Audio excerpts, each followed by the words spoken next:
As we examine the poetry of Ezra Pound in this unit, I wanted to kind of pause for a moment and take a look at some dimensions of how a poem constructs meaning. The poet Robert Duncan always argued that a poem was kind of like an archaeological site, right? That a poem, as you read a poem or as you wrote a poem, you were kind of an archaeologist, kind of digging through layers of language to find the meanings that were present within that language. And so we're going to look at a couple poems here to think about the dimensions of meaning within a poem itself. Pound argued that there are basically four basic dimensions of meaning to a poem, and just to kind of set those out here, and then we'll look at a couple poems and think about how they work there. First is the logopoeic dimension, that is the logos part of the poem, how ideas within the poem were constructed and built within the language's meaning, the poem's argument in some ways perhaps, how ideas were constructed within the play of the words. For Pound himself, the poem became a way of connecting to other cultures, to other cultures' myths, to other cultures' histories, to the ideas that were present in other cultures. And so translation was very important for him as a device for the poet, that you could use another language's poems, another culture's poetry as a means of trying to understand that culture and its ideas. The second dimension of the poem for Pound was the phanopeic dimension of it. That is the pictorial elements, the visual images that were present within a poem, and particularly how visual elements work together in comparison and contrast to create an overall image that's left in the reader's mind after reading the poem. The third dimension is the melopoeic dimension of the poem. We are most acquainted with this in terms of advertising sounds and jingles, and how they build a sense of identity to a product. The melopoeic is the capacity of the poem's music or musicality to establish a link between the visual image and the ideas of the poem. One critic calls this the poem's finality in the end. That the melopoeic is what makes the poem kind of all hold together or to lock into the reader's mind. That you might have a great visual image, but it's the sound of the poem that makes that visual image real in the reader's mind. And then the fourth element of the poem is the mythopoeic dimension of the poem. That is the poem's access to other worlds or mythic spaces in the end. How do basic experiences of our own world reflect mythic dimensions of other cultures' understandings of the world? So I wanted to look at a couple poems here that are close in their explorations. The first is Ezra Pound's In a Station of the Metro, a poem from 1916, written in Paris, and thinking about Pound's thinking about traveling on the Paris subway here. He writes, "The apparition of these faces in the crowd, petals on a wet black bough." So you think about the meanings within this poem itself. First, we can look at the phanopeic, think about the visual images that are present within the poem, the visual images of the passing faces, the apparitions. If you've been on a subway in Chicago or New York or elsewhere, you know that sense of like descending into the ground, the light that gets cut off, and how you see passing faces one after the other. Pound compares that here and builds a link to the image of petals from flowers that after a rain have come are now adhering or clinging to a wet tree limb or tree bough after the rain. The mythopoeic elements of the poem force you to kind of think about the subway itself, the subway underneath the city as a kind of underworld, right? That when you descend into the subway, you're descending into a kind of underworld in the city.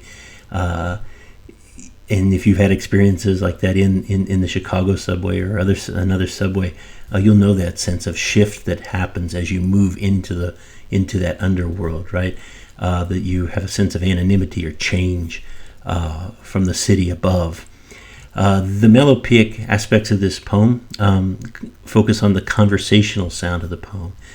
Pound himself, in his writing, believed that his goal was always to compose in the sequence of the musical phrase that he heard in conversation, not in the sequence of a metronome. So Pound, played around with the idea of metrics, but he was much more interested in how languages, musics are underneath the languages themselves. They weren't, applied to the language from the outside by poetic meter or verse, but instead he wanted to try to recover a sense of how conversational language works musically.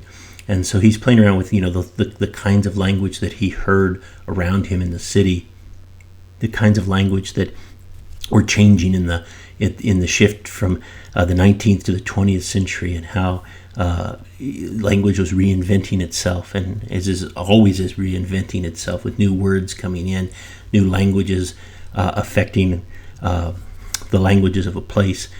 Pound wants to kind of explore that within the poem. And then the logopeic aspect of the poem is Pound's trying to define an experience of the modern world, right? That sense of how you experience city or you experience urbanity, going into this other space, from one space in the city to another space in the city, and how it reflects your sense of time, right? That the city passes before you. The city forces you to renew your understanding of yourself and how you fit within this shift of urban experience and time. A poem that's similar and is written in homage to Pound is written by the Chicago poet Michael Anania Eclogue, and this is from 1999. Notice the differences in the poem versus Pound's poem here as I read. How sudden they seem, the gradual lives of flowers, or the faces you see in the brief light of a bee stop, taking, as you always do, the A train. Now you look at the meanings that are present within Eclogue. A few things to note. First, we'll look at the phanopeic, or the visual imagery there. Note that whereas Pound's poet is moving through the tunnels of the subway, it seems Anania's speaker in the poem is a rider within a train, and he is looking out at the passing faces on a subway platform as he moves. The important thing to note here is that in Chicago you used to have things that were used to have express trains that were distinguished as A trains versus B stops. So if you were on an express train, it wouldn't necessarily stop at every stop. That you would go through certain stops because you were trying to get to your destination faster. You might catch an express train, an A train. If you were trying to get to a local stop, you would have to catch a B train that would stop at every stop, whereas the A train would sometimes just fly through a stop and you would see faces passing. So Anania is thinking about the visual aspects of that experience of being on a train and passing through a subway stop and seeing faces pass before you one after another quickly. The melopeic dimensions of the poem, it invokes the images and sounds of Pound's poem, right? The passing faces, the sense of the movement of the train, but it's in shorter lines. So here we can think about Anania's familiarity with jazz and the fits and stops within the poem, the shorter lines, the breaks that they force as you read down the page, kind of develop a sense of syncopation like jazz. And so this brings into the poem a sense of Duke Ellington's great song, Take the A Train, which you should look up and listen to a bit. Perhaps you maybe rethink this poem.